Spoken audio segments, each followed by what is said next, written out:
Welcome to the Sports Marketing Machine podcast. I'm your host, Jeremy Nizer. Today, super special episode. We have the great Katie Woods from the Wichita Sports Commission joining me today. Katie, welcome to the podcast. Thanks for having me.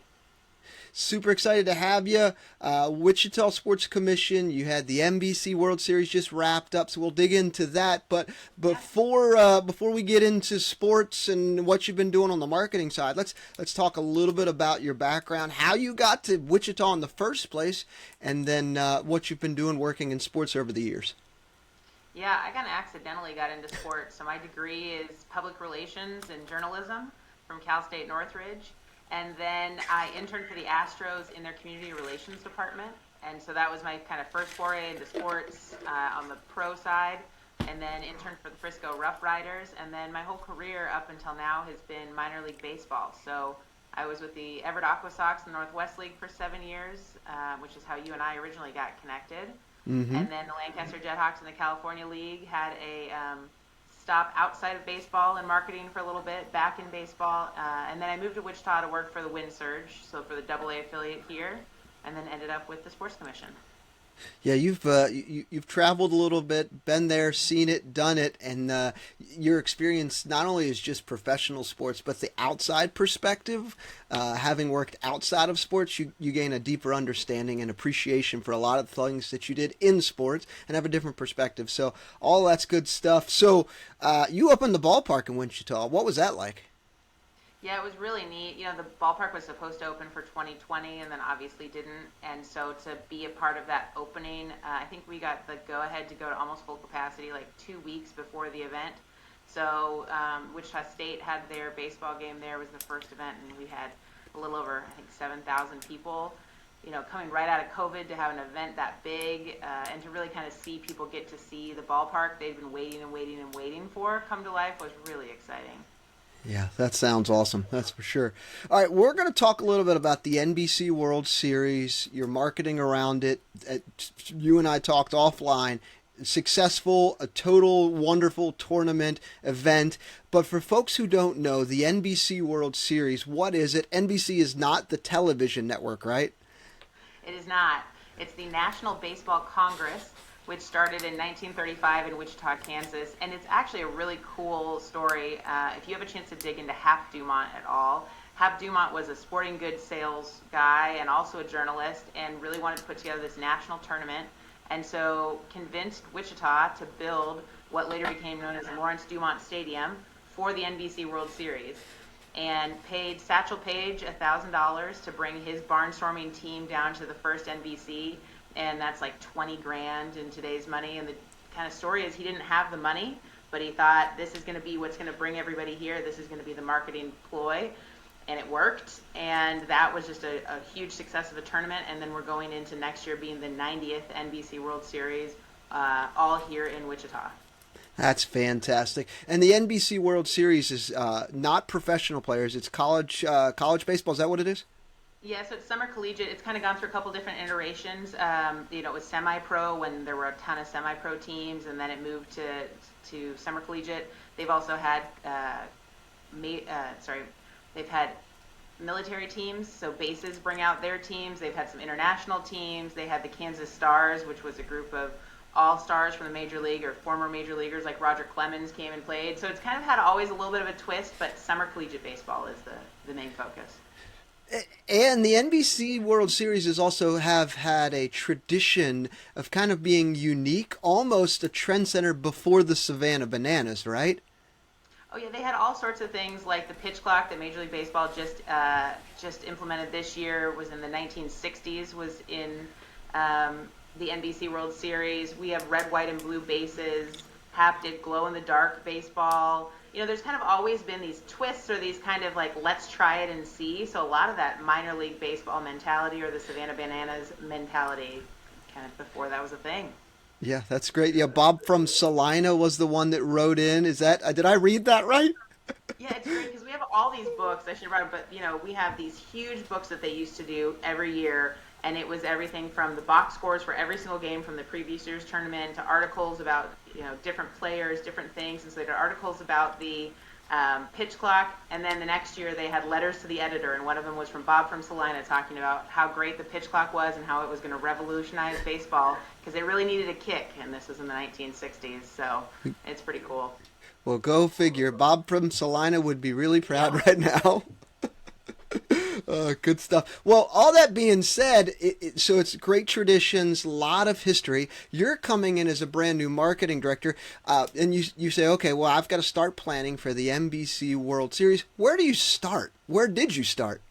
You know, and it was interesting because it's kind of gone through, like I said, a bunch of different iterations. You're talking about 89 years of history. There's almost 900 major leaguers that have played in the National Baseball Congress, so there's this great history. But a lot of what people knew it for was Lawrence Dumont Stadium, which is a stadium that was torn down to build Riverfront Stadium for the wind surge. So people knew it for that. They knew it for baseball around the clock, where they used to play 17 games in 56 hours. Wow. And so that stopped a few years ago, too. And so people know it for these things, but those don't exist anymore. But you do have 90 years of history to pull from. And so a lot of when I first got here was kind of trying to wrap my arms around all of that and go, how do you take 90 years of history and extract those important pieces for people and those traditions to kind of rebuild and give an elevator pitch to kind of what our history is. So how did you do it? What did you do? Was there specific things that you had themes for? Or what did you do as you started to build kind of the brand identity, as you start to put some momentum and some thought behind the planning? What were some of the things that you did? I mean, one of the things was to be able to really kind of capitalize on the history and not suddenly turn us into something different, right? So there's that, we can go this total opposite direction and go forward and then skip that 90 years of history. And you don't want to do that, but you also don't want to do the same things we were doing 70 years ago or 80 years ago. And so we rebranded right off the bat. So we put together a new logo. They've been using the same one, I think, for 15 years or so. That had kind of a retro feel to it, but it wasn't old and stale. So we worked with Town Hall Brands, and they put that together for us. And so that was our first thing right off the bat. We also moved it to Wichita State University because it had been kind of a little bit all over, like multiple facilities the last few years since it was no longer at Lawrence Dumont. So having one facility, so being like, this is what we look like, this is where we are, you know, this is when you can find us, just to kind of solidify that again because it had had so many pieces. Mm-hmm. And then it was, all right, what are those history stories? You know, the pitch clock is one of them, glow ball's another. They, on their on their scoreboard at Lawrence Dumont Stadium, they had Gertie the Goose. So they had a goose that every time the visiting team didn't score, instead of a 0, it would lay an egg. And so, you know, we did kind of features on Gertie the Goose. We did features on the pitch clock, and you had all these people on social media commenting like, oh, I remember that, and this is, you know, tagging people, telling those stories. So you start to kind of bring that nostalgia out in people and go, okay, this is stuff that resonates with them. This is stuff that feels familiar, but we're kind of elevating it and bringing it to a new audience too. That is fantastic, and that's a great lesson. If you're a new marketing director and you just join a hockey team, a basketball team, a NBA G League, or a minor league baseball team, like understanding the history before you start running ads, before you start doing anything, taking time to understand what the team actually means and what it stands for and some of the rich history, that kind of gives you a running start into your planning, right? Yeah, and what are those things that kind of make you stand out or unique or special? You know, we would do that. Okay, why do people come to games? And I remember doing this with the Jethawks, and it was, well, one of them was we would do the 2-foot-long hot dog, right? So we have a 2-foot-long hot dog. Then people also come because it's affordable compared to driving down into LA and going to a Dodgers game. It was like, okay, so it's affordable, it's family, there's these fun, unique things. Okay, so that's what we're pitching. That's what we're showing people. Because if you just are going, okay, we're baseball.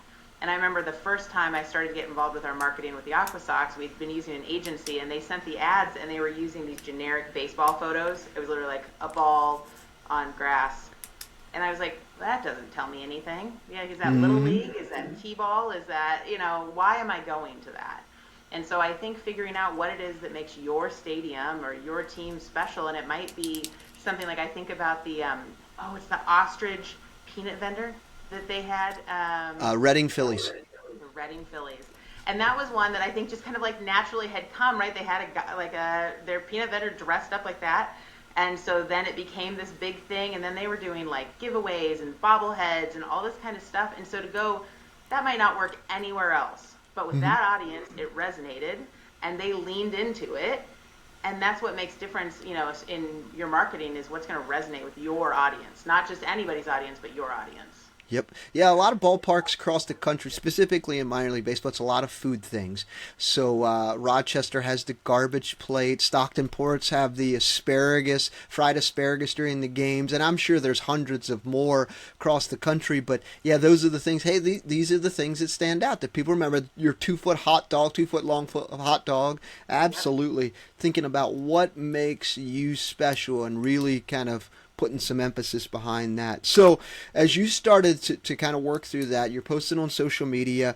As far as like actually starting to promote it, trying to get some ticket sales, when was the timing of things, and how did you take what you make special in put it into actual actionable buy tickets now type things? I'm all about data, and sometimes this is the part that guys like me, we forget about. Yeah, well, and it's so hard because, for us it was a learning year too, because there hadn't really been this approach, at least for the last, 5 years maybe.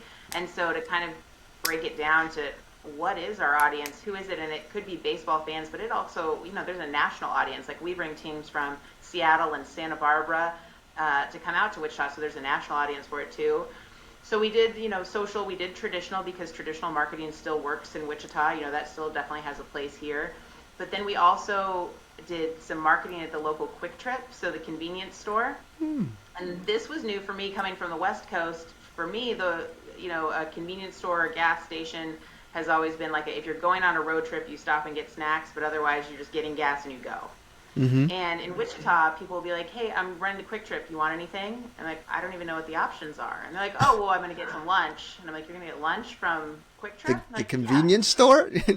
But everybody, and it's, oh, that's where I get my coffee. That's where I get my drinks. That's where I go get, they have tons of prepackaged food that's great quality.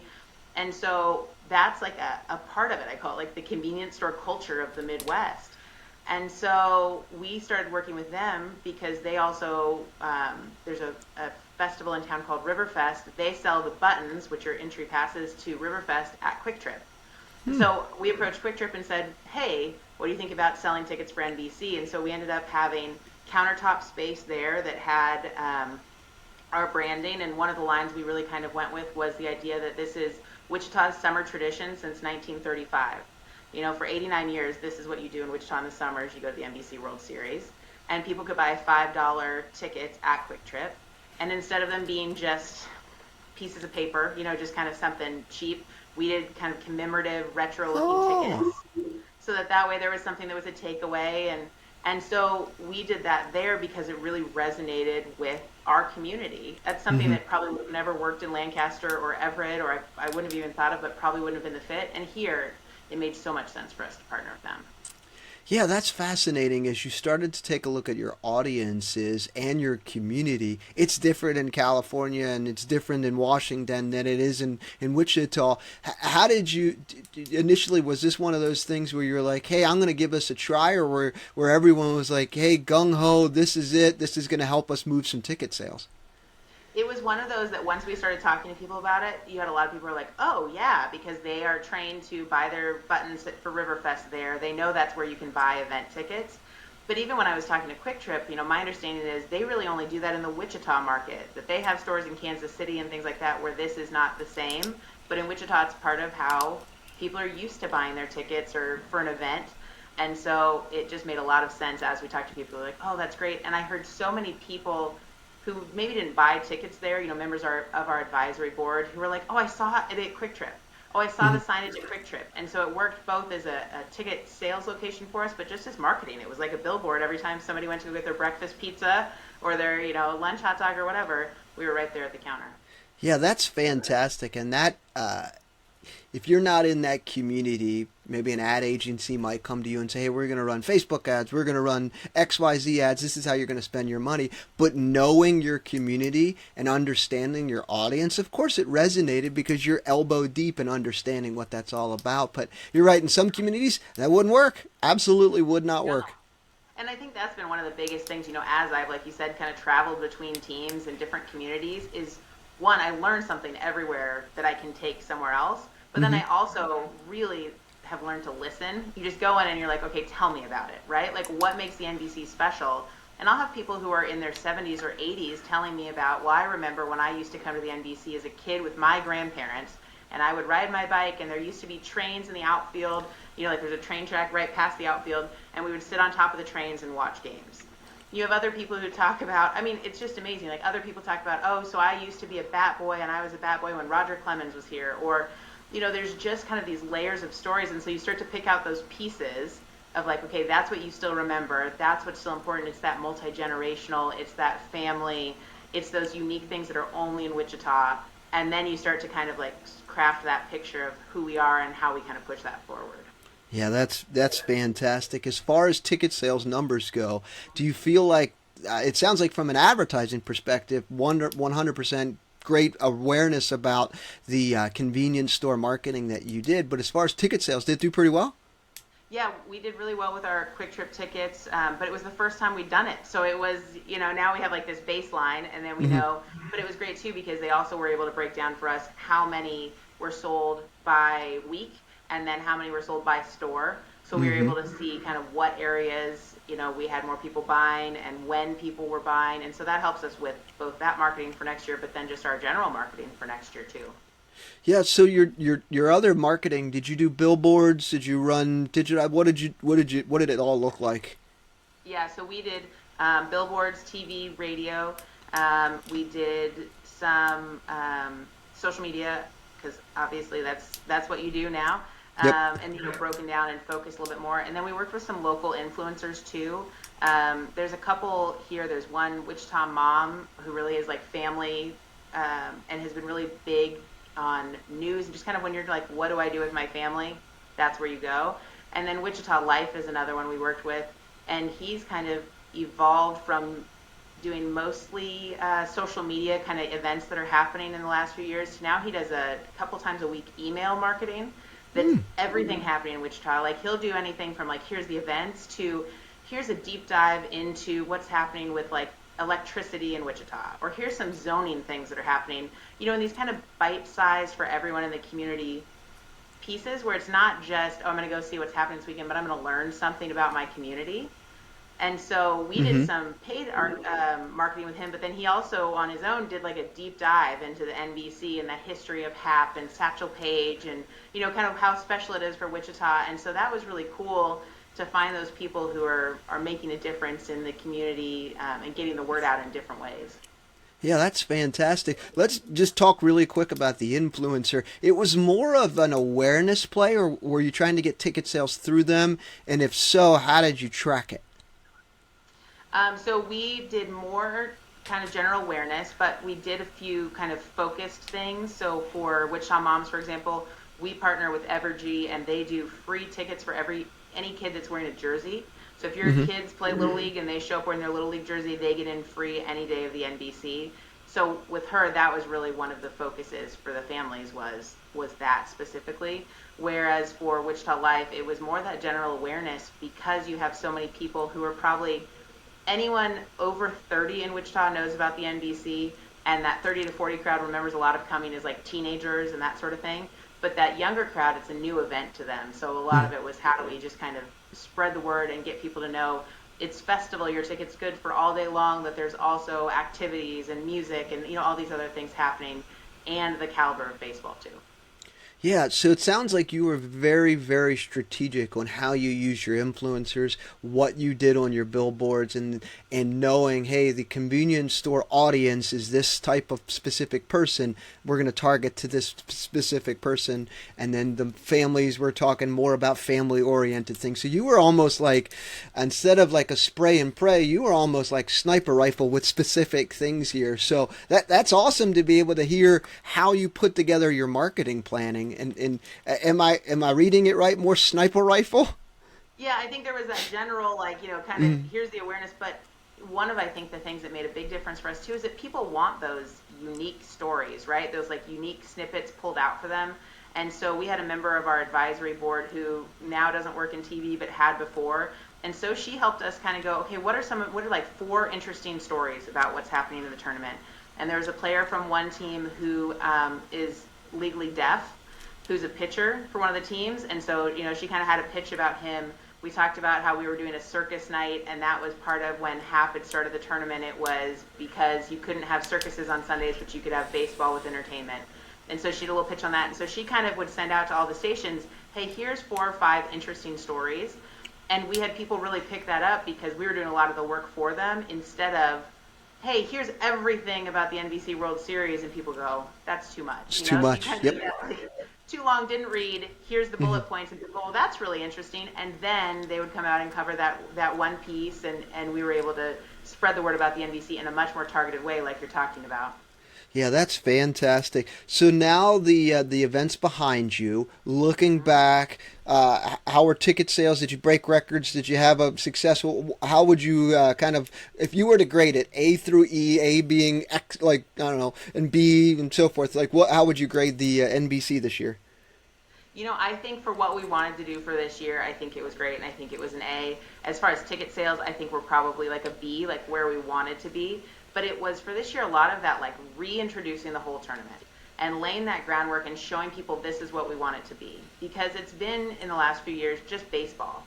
It's just baseball. And if you know that there's going to be great talent there. We've got a lot of NCAA Division I guys, Division II guys, a lot of really interesting prospects.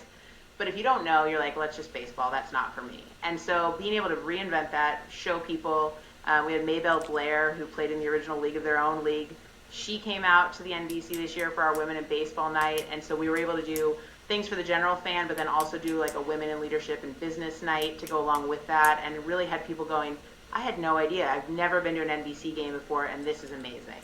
So I think it really was exactly what we needed to kind of like catapult us as we go into the 90th year next year. And so you had Maybelle, and then you also had Rosie the Riveter as well? Yeah, so Maybelle Blair is 96, and so she came out, and we also had her on Aviation Night. So she was in the League of Their Own league, in the AAG PBL, but she also after that went on to go work at Northrop Grumman and was one of the first women in leadership there. Wow. And so we had Women in Baseball and Aviation Night together, and locally we have Connie Palacios, who's 98 years old, and she's one of the original Rosie the Riveters. She was for Boeing here in Wichita, and so she came dressed as Rosie. So you had her, and she's not the tallest, and so you had her at 98 dressed like that, and you had Maybelle, and if you've ever seen her, she has this huge white hair and these big sunglasses and these huge personalities, and you just had the two of them together, and it was just phenomenal. I mean, just phenomenal. Both of them are just such powerhouses, and so it was really kind of interesting to special to hear them both talk. Yeah, absolutely. So if you don't know who Rosie is, just Google Rosie the Riveter, and as soon as you see the image, you're gonna go, "Oh, I knew who that is." But for those who don't know, just Google it; it'll be fine. And Maybelle out there, it looked like she was having a blast. Everyone had a blast, but you had something for every audience, and I think that's a huge lesson to take away here. Working in minor league sports, you have 70 games, 72 games, even 80 in some cases. So you have a lot of games, a lot of promotions, a lot of different things. You essentially did a lot of what you did in minor league baseball, taking promotions and different things for different audiences and brought it to Wichita for the NBC World Series. And your staff, it's just you and like how many other people? Do you have an army of people, or how many people's on your staff? No army. So yeah, we run kind of the community events, community sporting events in Wichita. So I'm the only person dedicated to the NBC, and then I also help out with our other events. So we have a staff of 4 and then some interns, but we have an awesome advisory board, and that's really where we get a lot of that specialized skill. We have someone on our advisory board who volunteers to oversee our volunteers, and so she helps coordinate all of that. We have this person, like I was telling you about, who helped do all of our kind of some of our social media, but also our targeted media. And so being able to kind of call in those resources and go, hey, I don't need you to be full-time, but you have this skill set, and you could help make this awesome. That really made a difference for us. Yeah, and I think that's another huge lesson, specifically in minor league sports, is oftentimes us marketing directors think everything's on our shoulders. We carry the entire load, but there's so many people on your staff, season ticket holders, maybe owners or partners or what have you, that want to share their input, that have feedback, have thoughts, and ultimately everyone's contributing rather than being just on one person's shoulders. And sure, you made a lot of the calls and say, hey, no, we're going to do this because of why, but oftentimes we forget that there's people there that want to help for sure, and you want to delegate and give it to them and allow them to help, right? Yeah, because people want to show you their skill set. You know what I mean? Like, people are so proud of what they can bring to it, and if you can recognize that and almost project manage it and just be like, you do this awesome thing. You know, I have a friend who, for our marketing awards in town, she does not by trade a florist, but she did these beautiful flower arrangements. And I said, hey, would you be willing to do that for our Women in Baseball night? And she was like, absolutely, that'd be awesome. She's like, I love to do it, and I never get a chance to do it. And so she did these beautiful arrangements for the cost of Trader Joe's flowers for us, you know, and it was just, it made such a difference for the event. But you just got to ask, right? And put yourself out there and try to kind of find those people with skills that want to be a part of something great.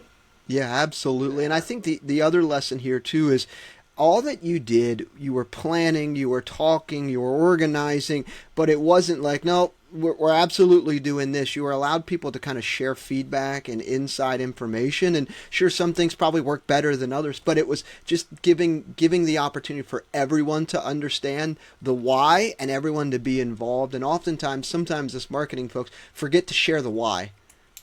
Yeah. And I think it's this, it can be kind of a balance where you're like, I don't want to, you don't want to dilute it too much, right? You don't want to have too many people involved, and you end up with kind of that, you know, that image where it's like when it's by committee and it's just like this, we're drawing a horse by committee and it just like looks crazy because everybody was involved. You need to pick something and go, but you need to get all of that and get that buy-in from all those people. And then you kind of go, okay, you know what? Like ostrich peanut butter, that's our thing, and we're going. Because you're going to have some people who are going to be like, I don't know, that seems kind of, and it's like, no, that's, you know, I believe, I've got these other people that believe, let's go all in on this. But yeah, with the buy-in of a community that's going to make it happen for you. Yeah, absolutely. I tend to lean a lot towards the data side of things, making data and looking at it and using data to make driven decisions. But when you have the rich history that you have, the NBC World Series, oftentimes data is just simply not available, and it's evolved so much that the data almost becomes obsolete to a point. So taking two steps back and actually creating the strategy around the rich history and tradition and focusing on specifically what makes you special, that almost is more valuable than using data to make your decisions. Well, I think part of it is you've got to figure out what you're selling, right? And so if you just have this data and you're like, okay, I know where my audience is, I know who the audience is, and I know how to get to them. Okay, then what are you telling them, right? And so if all you're saying to them is like, we have baseball. All right. You know what I mean? That's like, great. $10. Like, awesome. But if you're able to pull at heartstrings, if you're able to really show people something unique they've never seen before, and if you're able to understand that audience, then the data helps you get there and be really efficient about it. But if all you have is, I have an audience, but you don't know what to do with them, or you don't know who you are, then you're not going to get the ROI one way or the other. Yeah, agreed. So now looking back, so you've graded it, what are some things, just a couple, you don't have to go too far in depth, but what are some things you would look back and say, hey, if I would do this a little bit differently, or hey, we're going to do that again because we know 100% that worked. I know the convenience store marketing to sell tickets, that absolutely worked. What are some other things that worked, and what were some things you looked at and said, you know what, if we just made a few more tweaks on this one, this would do pretty well? You know, one of the things that I thought worked is people really want that visual, right? Whether it's going to be, like, what am I taking a picture of to put on Instagram or share with my family that I was there? And what makes it different than any other ballpark? So we partnered with someone locally who does the big light-up letters. We worked with Alpha Lit, and they did a big, the NBC World Series, I think it was like 9 feet tall, and was lit up for the whole tournament. And so many people were taking pictures. You know, it was just this great focal point. We did some signage around that was new, that was just some baseball quotes, you know, like the love is great, but baseball's pretty good too, like Yogi Berra, you know, those types of things. And then you saw that popping up, right? So you kind of created that feel for people when they came in. So I think that really worked. I think one thing I learned was I'm used to minor league baseball, and it's one game a night. So if you've got 5,000 people, they're all there at one time. We play 35 games in 10 days. So we have 4 games a day most of the time. So if I had 5,000 people in the ballpark, it might be 500 people for one game and 2,000 for another game. And, there's this like flow, this like ebb and flow to it. And so it needed to be different. It couldn't just be all of our stuff is this game is where everything is. If you're a Kansas Cannon fan and you're coming to the 3 o'clock game, you're only coming to the 3 o'clock game, but that's your NBC experience. So we did some stuff. We did a lot of giving out NBC koozies, just randomly, going through stands and giving out koozies. We got baseball cards from a local card shop, and we're giving those out to kids throughout. We did a friendship bracelet making station for a couple games. Just different things where there was something for everybody whenever you were there. And I think that's something we're really going to amplify versus just you're here for a giveaway and fireworks. And that's it. And that's for the primetime game. 35 games in 10 days. Minor League Baseball short season. I think they play 35, 40 games, somewhere around there. We were like 38 when I was with the Aqua Sox. Over 3 months. And you did that in 10 days. Yep. Yeah. So you essentially did marketing, planning, implementation, budget, audience, all of the things that minor league sports teams would do, but you had 35 games in 10 days, and you probably didn't sleep. Not a whole lot, and it was my first time really doing more on the baseball side too. So, we recruit the teams from across the country. Some of them qualify from their leagues or from tournaments, but, it was like umpire scheduling, or we had the lights, one of the light banks went out in the middle of a game, and so then I'm down on the field with the umpires and the managers figuring out what are we going to do next. And so I kind of said my brain was always like shifting gears. It was like, here's a marketing, here's a ticketing, here's a mascot has a problem, here's a baseball on the field. But it was really kind of great because you get that perspective too. And so just taking all that information from everybody, what everybody's looking for, and how do you make those players have a great experience so they're talking about it when they go back home, all that as well. Yeah, all of it is great.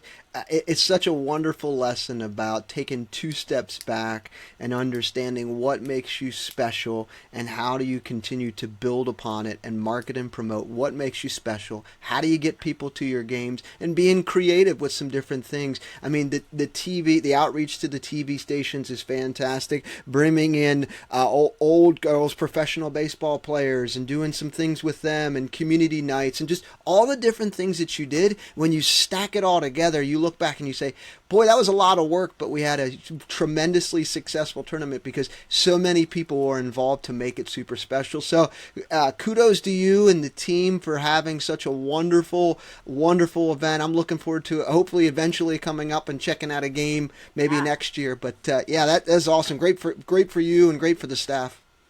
Thank you very much. Yeah, you got it. Well, Katie, appreciate it. If anyone has any questions and pick your brain about some of the things that you did, what's the easiest or best way to get a hold of you? Probably Katie@wichitasports.com is my email is the best way, or just look us up NBCBaseball.com.